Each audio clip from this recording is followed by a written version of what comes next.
Hello everyone and welcome to Chemistry 302. We are going to start by talking about phase transitions. Phase transitions and phase changes or whatever are these things we're kind of familiar with where you're going between a solid and a liquid and a gas, like an ice cube to liquid water to steam. We're going to look at it through the lens of thermodynamics, and we're going to use terms like delta H and delta S and delta G. Let's just start by kind of getting an intuitive grasp on what these terms mean. So delta H is heat, essentially. It's what we talk about, at least in chemistry, we're talking about heat. It's either the heat that comes off of a system, the heat that flows out of a system, or the heat that flows into a system. So if we have a system, looks like this, for us, delta H would be the Q that's going out of the system or the Q that's going back into the system. For chemists, usually what we're talking about is the Q that's associated with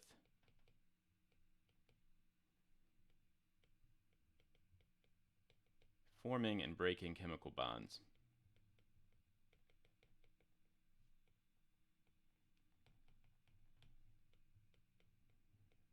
So when I break a bond, let's say I'm looking at water. Okay, so if I have water and let's say when I'm talking about breaking bonds for phase transitions, what I'm talking about is breaking these intermolecular forces. So right here I have an IMF, an intermolecular force, that's a hydrogen bond.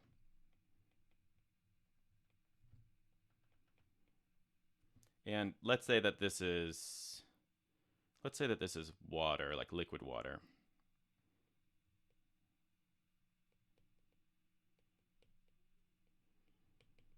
And so in liquid water, we have all these different hydrogen bonds sort of flowing around each other. So, they're not locked into place. They can kind of move around each other. And this is why liquid water, the water molecules are sort of tumbling around each other. That's why it's a liquid and not a solid. So these hydrogen bonds that I've shown here, I actually use a different. So like this hydrogen bond and this hydrogen bond, they're constantly breaking and reforming with other water molecules. And the water molecules are kind of sliding around each other, but there are actual bonds there. If I take this and I heat it, okay, so now we're just talking intuitively about like what you think about when for phase transitions. If I start heating it, eventually I hit a point where it starts to turn into steam. So if you've ever boiled water, you're familiar with this. And what happens then is those bonds. So I'm going to start heating this. What happens then are those bonds break. So you can imagine that, whereas before I had these bonds that were formed between the hydrogen and the oxygens, now there is no bond. So there is no bonding that's taking place between those two atoms anymore. And when we're talking about the enthalpy, what you want to be thinking about is, what does that mean for the enthalpy? So every time you form or break a bond, you can ask the question, well, what happens with the enthalpy? So here I've broken bonds. So broken bonds, whenever I break bonds, that means that delta H, that means that the enthalpy, breaking bonds, I have to think about it myself, enthalpy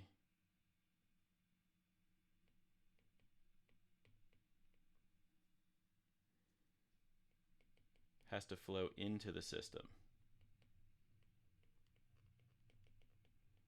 So if we look back up here, we're talking about breaking bonds. I'm going to use red here. That means enthalpy has to flow into the system. And if enthalpy, and you can think about enthalpy as being more or less synonymous with heat, at least in this class, this should make sense on some level, right? Because if you have a glass of water, if I give you a pot of water, let's say, and I say, I want you to turn this into steam, what's going to be the first thing you do? You're going to put it on the stove, or you're going to apply some sort of heat source to it. And that's essentially what you're doing, is you're putting enthalpy into the bonds so that you can break them. Okay, so enthalpy flows into the system. When enthalpy flows into the system, we have a sign convention in chemistry and a name for that. We call that endothermic. and we associate that with a positive sign. So it takes energy. Energy has to flow into a system in order to break bonds. That's sort of the deal. So broken bonds, enthalpy flows into the system. Here we're using enthalpy. We're saying enthalpy. We're going to say that's more or less synonymous with heat. It's not exactly true. But enthalpy flows into the system, and that's exothermic. Let's look at the reverse process. Okay, so if I look at the reverse process, so now let's say I have steam. This one's a little harder to imagine. Maybe not that hard, though. Let's say you have steam, and you want to actually have it cool into water. So I don't know how you'd set that up exactly. But, you know, maybe you have like a piece of glass that you're cooling, and you have it above a pot that's boiling steam off or something. You know, condensation essentially. So how does that condensation going to form on your? Yeah, let's say that condensation is a pretty familiar one. If you have condensation on your windshield, how does that form? Well, it starts out that the molecules are far apart and there's no bonding, as they're kind of drawn, as I have them drawn here. So there's no bonding. These are steam. This is gaseous water. So I'm starting out as gaseous. But then as I cool it, the bonds form back. Aha. So now I'm cooling the system. And again, this is intuitive. If I have steam and I want to turn it into water, what am I going to do? I'm going to cool it off. Yeah, so here we're forming bonds.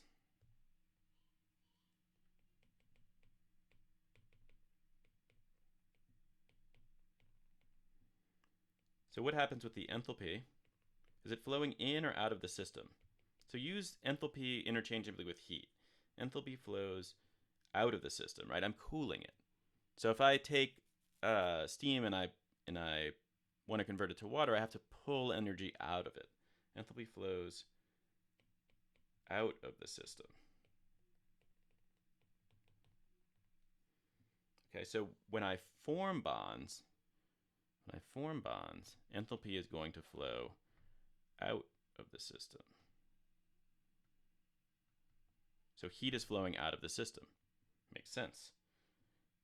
So we have a convention for that, a name.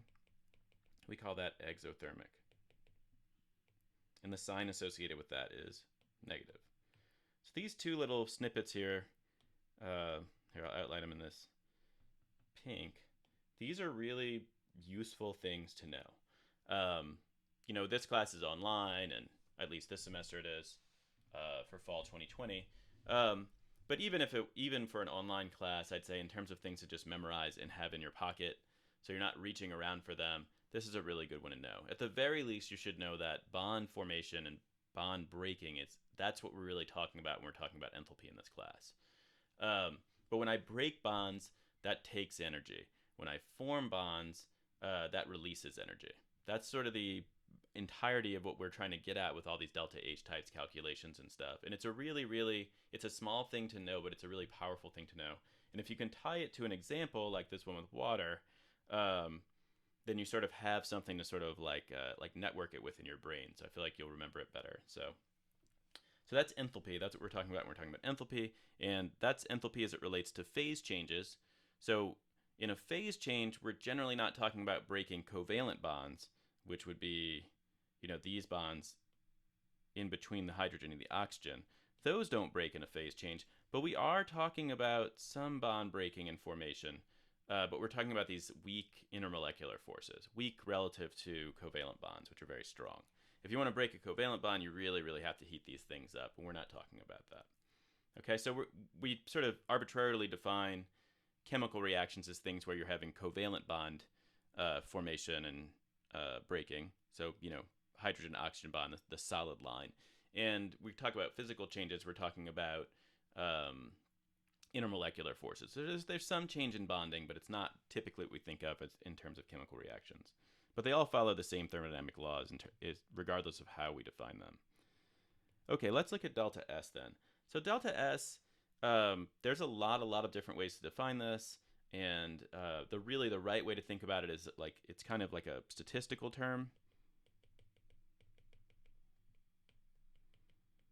And I could spit out some sort of jargony sounding thing that is very precise about delta S and what it means, but I think a more useful way to think about it, and probably the way that you learned about it, is to think about it in terms of disorder. Generally, things that are more disordered have higher entropy, and the opposite is also true. Things that are more disordered, things that are less disordered, so things that are more ordered, have low entropy. Excuse me. So low, let me write that out since I've said it in kind of a confusing way. So low entropy is highly ordered. And high entropy, this is highly disordered. Yeah, let's just leave it at that for now. But let's look at the water example again. So we looked at a situation where we had hydrogen bonding, so we had liquid water.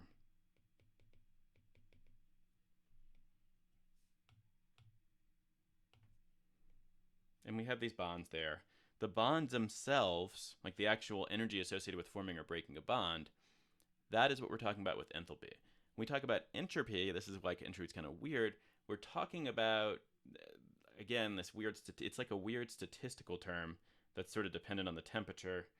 But if we think about it just in terms of the simplified explanation of order versus disorder, let's say I put heat into the system. That breaks the bonds, so there's an enthalpy change, but it also does something to the order of the system, okay? So I heat this system up, and I convert it into steam. So now I've got gaseous water. The bond breaking, the heat that goes into the system, goes into breaking those bonds. That's what's happening to the heat. But there's also something else that happens. Here, the water molecules are bound to one another. So in water, they can wiggle around each other, but they are stuck next to each other. There's only so far you can move a water molecule. There's only so far you can move, a water molecule or an H2O molecule away from another H2O molecule in liquid water before it becomes steam. Oops.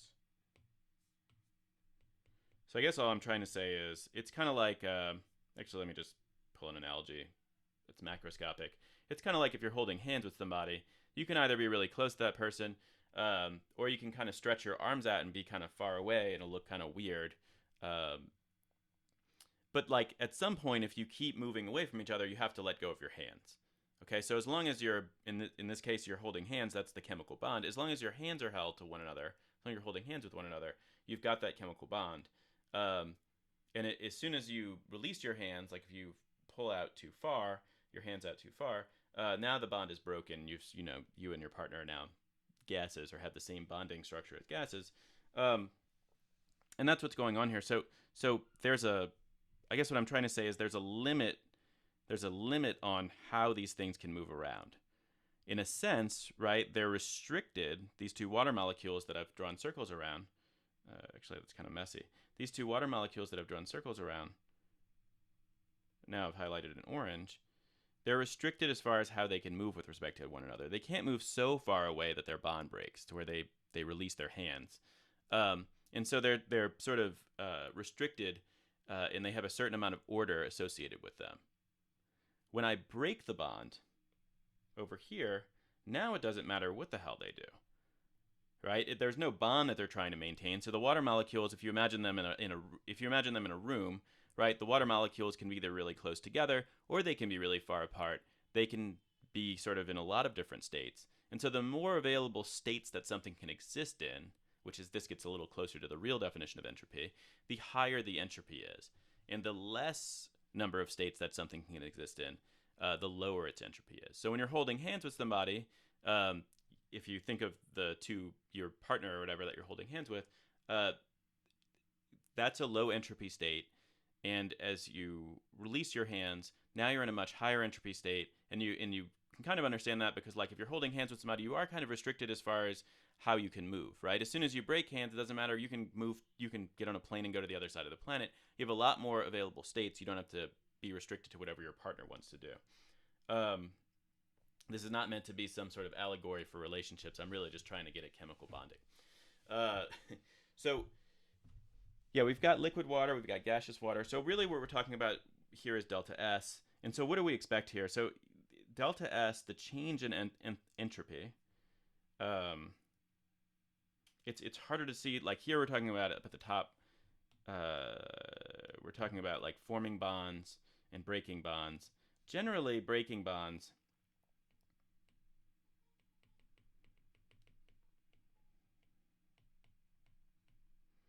results in, you don't really talk about entropy as flowing like you do with heat. Like heat, we're talking about flowing in and out of a system.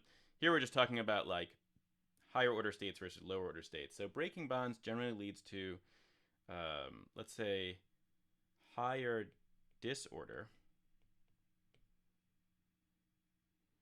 which is higher entropy.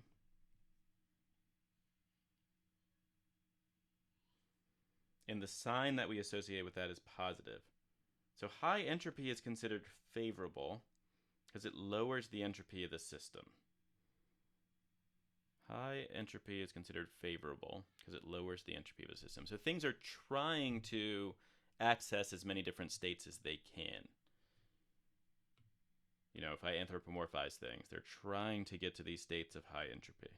That's where the universe wants to go. It's sort of like the universe is highly ordered and it wants to go to the highest, the maximum amount of disorder that it can get to. If we think about the reverse of this, so all these physical changes are reversible. So now I have two waters that are in the gaseous state. So I've got this one and I've got this one, and they're free to move around in whatever container they're in, however they want. But now I cool it. So I'm cooling it, so I'm forming bonds, right? So enthalpy is flowing out of the system. So I'm forming bonds, and this is going to be an exothermic process. That's what's happening to the heat in the system, or that's where that heat that's flowing out of the system is coming from. But then, so that's the enthalpy term, though. What's going on with the entropy here? So as I forming bonds, now things are becoming ordered again. So higher order, which means lower entropy, because now the water molecules are not as free to move around as much, and that term becomes negative.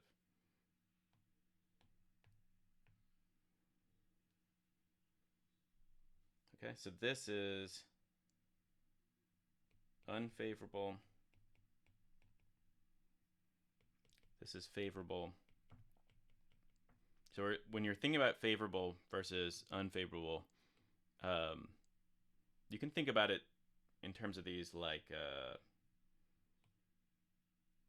you can think about it in terms of these sort of like non-mathematical ways. Favorable is it can move around more, et cetera, but ultimately we kind of have to tie this back into a quantitative thing. So I recommend kind of starting at thinking about things globally, where you're kind of thinking really abstractly about things, and you're saying, okay, it's favorable because I know that things want to have higher entropy. And then you take the step towards the math, which is, well, what does that mean? If it's favorable and it's higher entropy, what is the sign I associate it with that? Which is really it's mostly a convention. We would say that's positive, right? And if we're saying it's unfavorable, we're saying, okay, now the movement is restricted. And then I go to the math and I say, well, what does that mean? That means it's negative, because I know that that's just the sign convention we have associated with it. And the same is true up here. So when enthalpy flows out of the system, we call that favorable.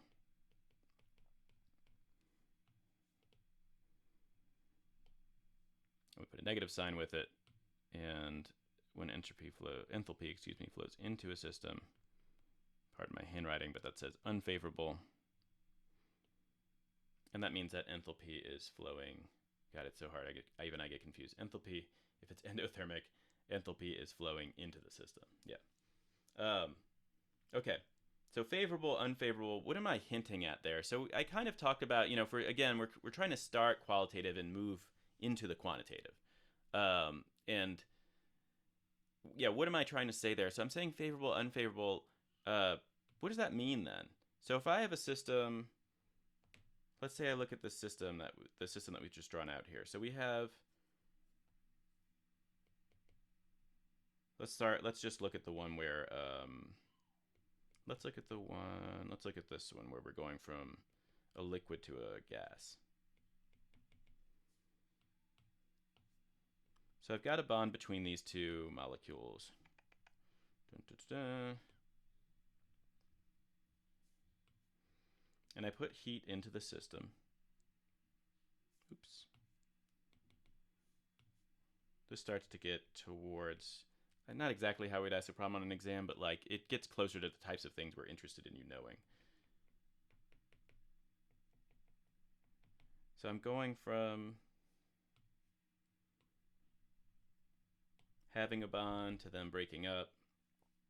And so I can think about it if I sort of have these little crib notes memorized. Forming bonds is lower entropy, it's unfavorable, etc. I can think about what things are favorable and unfavorable. So delta H for this system, okay, I've got a bond here, and I'm breaking it. Is breaking bonds favorable or unfavorable? So you have this memorized. You know, you want to stop and sort of memorize these things or make flashcards or something. Delta H for this, if I'm breaking a bond, that is unfavorable.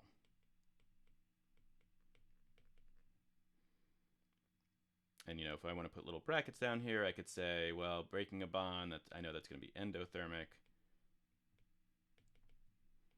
It's going to have positive sign on it, right? Heat is flowing into the system. It's unfavorable. But that's not exactly the most important lesson here.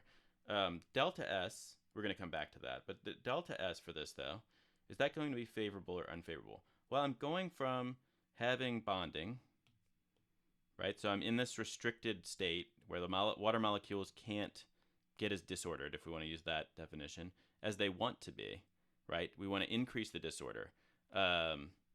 If we're increasing the disorder, that's a favorable thing for the system. So I'm bonded here, and I'm not bonded here. So now the molecules are more disordered. They have more states that they can exist in. So is that favorable or unfavorable? Well, that's favorable for the system. That's favorable for the system. And we would say, oops, we would not say exothermic for that. We would give that, how do we want to say that? It's favorable, so I'm just going to say higher entropy. And the sign that is associated with that is positive. So the signs conventions are different, right? So unfavorable for delta H means it's positive, but favorable for delta S is also positive. So be careful with that. That can get a little bit confusing.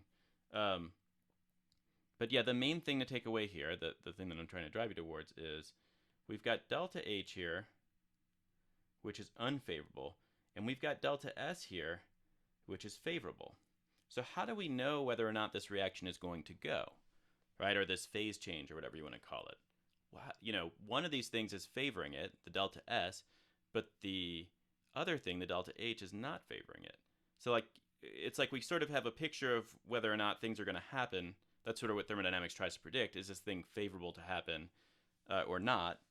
But we have two things that are happening simultaneously, these two variables that we're using, and they're sort of at odds with one another. One is favorable, one is not. So how do I know if this is going to happen?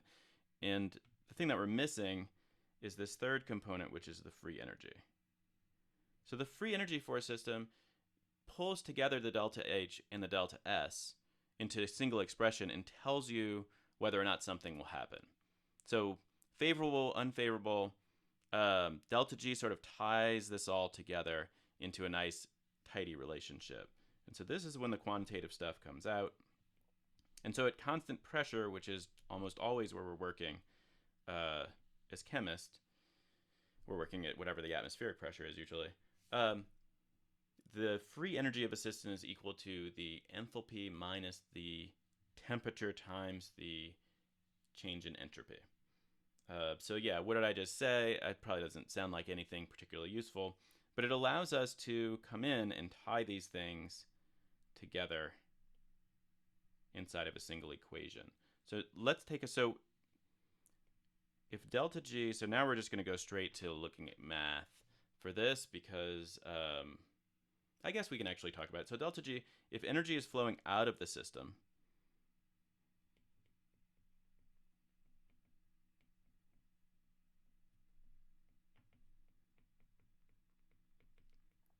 this is sort of our general rule for the universe is like energy for a particular system always wants to be as low as possible. So whenever energy flows out of a system, that is favorable.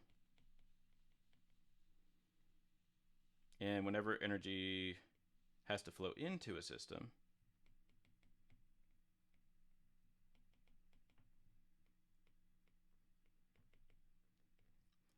that is unfavorable. And so for delta G, we're going to use a different term. We're going to call, when energy flows out of a system, we're going to call that spontaneous. That just means that spontaneously this thing will happen. And we're going to call this non-spontaneous if energy has to flow into the system.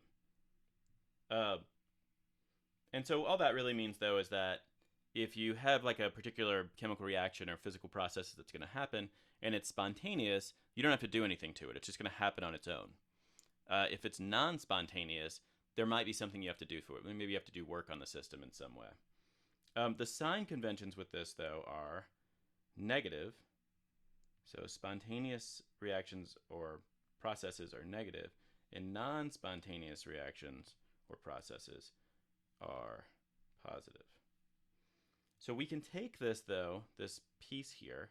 So spontaneous, we're using interchangeably really with favorable, and non-spontaneous, we're using interchangeably with unfavorable. We can take this now and do some analysis over here and say, okay, if delta G is equal to delta H minus T delta S, and we come back up to the system that we're looking at, we see that the delta H for the system is going to be positive, and that the delta S for the system is also going to be positive. So what does that tell us about the sign for delta G? What does that tell us about the sign for delta G? So you'll notice that delta H, so we're going to try and analyze this equation. We notice that delta H is not dependent on temperature at all. It's not dependent on temperature at all. So it's positive, it's just going to stay positive. It's the energy associated with forming or breaking bonds. It does not care about the temperature of the system at all. So that's positive and it doesn't change. But when we come and look at the delta S for the system, we see that delta S has a temperature term that it multiplies by. So the delta S for a system is dependent on the temperature. Is dependent on the temperature. Okay. Before we get into that, though,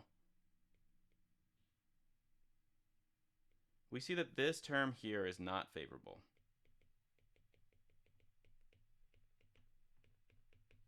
We see that this term here is favorable. So will this happen if I have a liquid and I want to turn it into a gas? Will it happen? That's what we're trying to figure out with delta G. And this is when we kind of go back. We can kind of tie this back to our experience. Is it true, or when you're thinking about a glass of water, right? If you're say you have a glass of water that you're drinking, I have one next to my desk right now. I'm going to take a sip because my throat's getting dry. But yeah, is that glass of water just boiling off as it sits at room temperature? No, obviously not. It's temperature dependent. And so what we see over here with this term, the sort of favorable, I'm going to expand this bracket, the favorable term over here is whatever T delta S is, whatever this term comes out to be, it has to be larger than delta H in order to make delta G negative. So if we're looking at this, let me break it up a little bit more. So we have delta G is equal to delta H minus T delta S. If delta S is positive, then this term over here will be negative because you've got a negative term here and a negative times a positive is a negative. If delta H is positive, that means that whatever this second term is I'm just going to outline this whole thing in blue. Whatever this second term is here has to be large enough that when you subtract it from, I'll make delta H red, when you subtract it from delta H, that it overcomes it. So that this is a larger number, larger negative number, so that delta G will ultimately be negative. So if this is going to be negative, so if delta G is going to be negative, then negative T delta S has to be larger than delta H. So negative T delta S, whatever the absolute value is of, has to be larger than the absolute value of whatever delta H is in order for delta G to be less than 0, which is what we want, right? Delta G less than 0 means it's spontaneous. So how can we get that? What is that term dependent on? What we see is that T delta S is dependent on the temperature. And so this ties back into your intuition around water, which is that liquid water can go to gaseous, right? We can take a glass of water and we can convert it to steam. So I'm going to write that out. Liquid water can, use better grammar, can become steam. So if we want to be more like formal about it, we could say that liquid H2O will spontaneously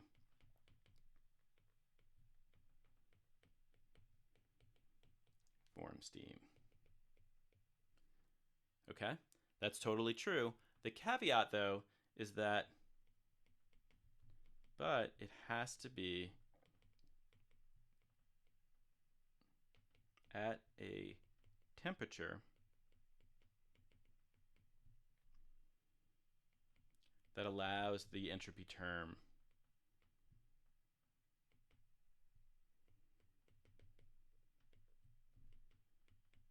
to dominate. So what I mean when I say dominate is I'm saying I've got these two terms. The T delta S, this thing that's in blue up here, the T delta S, right, that term has to be large enough so that it dominates over the enthalpy for the system. So the enthalpy for the system is always not favorable. But if I get the temperature high enough, now I can make this blue term over here so large that it doesn't matter and overwhelms the enthalpy and makes the free energy negative. That's sort of what we're getting at there. So this analysis is this analysis is like the entirety of like going from one phase to another, all the way down to sort of understanding what's happening microscopically, right? So what is that temperature? In this case, right, for us, what's the temperature? What is the name, I guess I would say, that we have for the temperature where the entropy actually starts to dominate for liquid water? I'm kind of getting a lot of words written out here, which I try to avoid, but this is the boiling point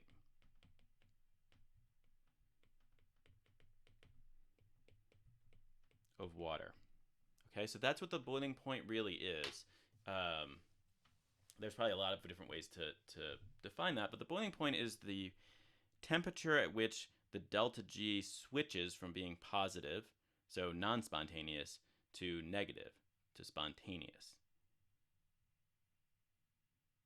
It's the point where the entropy term, in this particular example, the entropy term dominates the enthalpy term. And that is why water boils at a particular temperature and doesn't just boil at every single temperature. If the delta H was negative, okay, if you want to do a thought experiment here, if we lived in a different universe with different physical laws, if this term here was negative, what would that mean about liquid water? That means liquid water wouldn't exist, right? Because the delta H term is always going to be negative. That means the delta G will always be negative, and that means that water will always be steam. There would be no temperature where it was favored to be liquid water. One other note about this, I should say, is that temperature here is in Kelvin. And so remember, the Kelvin scale runs from 0 up to infinity. So it's never negative. If you were using Celsius, right, you can get into trouble because T can become negative, and then you can flip the sign on it, but that's not possible. The lowest temperature you could possibly have would be absolute 0.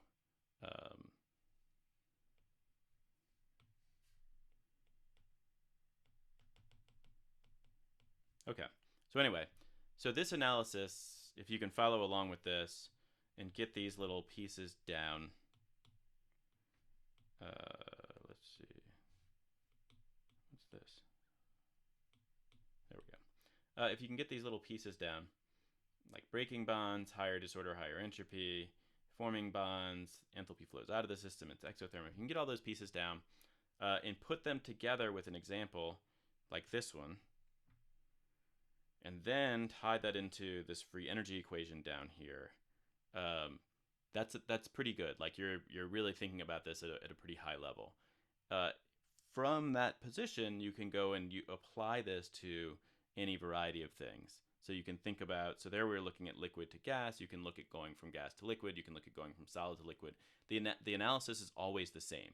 Even though things change a little bit, I'm always thinking in terms of breaking and forming bonds, and increased disorder and decreased disorder. So I don't know. I think this is a really good way to kind of start out thinking about this, and it gives you a really good some friction, I think, to kind of get your footing on for thinking about these sort of complex microscopic systems in terms of these large-scale macroscopic variables like delta H and delta S. Yep. All right. So anyway, this is phase changes. So we'll look at, so this is a pretty, what's the word for it? This is a pretty like qualitative view for it. We're going to look at what happens on a quantitative level and look at heat capacity and stuff in our next video.